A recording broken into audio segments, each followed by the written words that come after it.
I want to make a few comments on the conflict in Israel. As we all know, the terrorist group Hamas launched a barbaric terrorist attack, one of the worst terrorist attacks on record, against Israel on October 7th.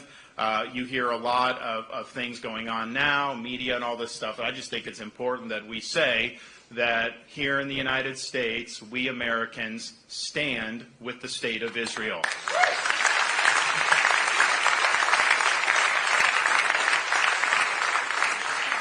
They have a right to defend themselves. They have a right to ensure that Israeli citizens are not butchered by terrorists like had happened on October 7th. And that means not only can they go in against Hamas, they have every right to eradicate Hamas off the face of this earth. And we should stand with them while they do that. Now, the morning that this happened, after Biden slept in, he didn't even take the 2 a.m. phone call. President's got to take that 2 a.m. phone call, y'all. We got to do that.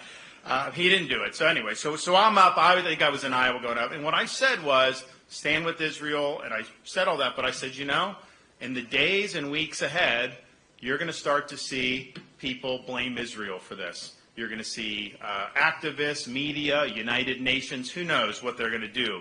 And we saw a little bit of that with these bogus media reports about this hospital explosion in the Gaza Strip. Hamas lied and said that Israel blew up a hospital. Did the media fact-check Hamas? Did the media make sure that that assertion was verified? No.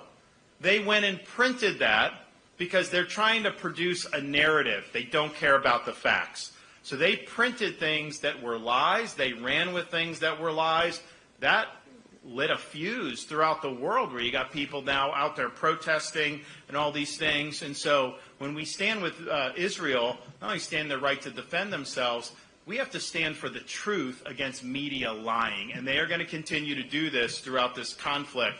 And what they did was a disgrace. And I have not seen anybody offer an apology for that situation. I can tell you, I've never been to journalism school and never would think to do that. But I guarantee you that they would probably flunk you if you said that regurgitating a Hamas press release was adequate journalism. I don't think that that would fly anywhere else. So this is harmful stuff, and it's all meant to attack the state of Israel. Now we find out that Biden wants to send $100 million of your tax dollars to the Gaza Strip. Now, they say that this is for humanitarian purposes, but let me tell you this, Hamas runs the Gaza Strip. That money will be commandeered by Hamas. Hamas still has Americans held hostage. They still have many, many more Israelis held hostage. We should not be sending 1 red cent of your money to Hamas. That is wrong.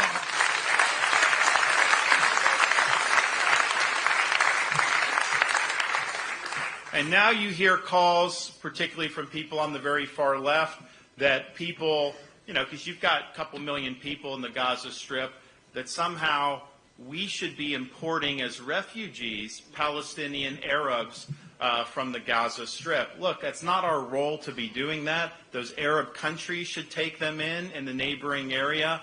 But I don't want to import the pathologies of the Gaza Strip into the United States of America. So we will do 0 refugees from the Gaza Strip into the United States when I'm president. And another thing is you saw, before the blood was even dry on the Israelis who were massacred, you saw people in our own country on college campuses going out and protesting and cheering on Hamas terrorists. And I'm thinking to myself, what has happened to this country that would be something that would be considered acceptable? People ask me, hey, some of these Wall Street guys are saying don't hire any of the students who are signing these letters. Of course you don't hire any of the students who are signing those letters. Any foreign student on a visa who's out there praising Hamas, when I'm president, I will cancel their visa and I will send them back to their home country.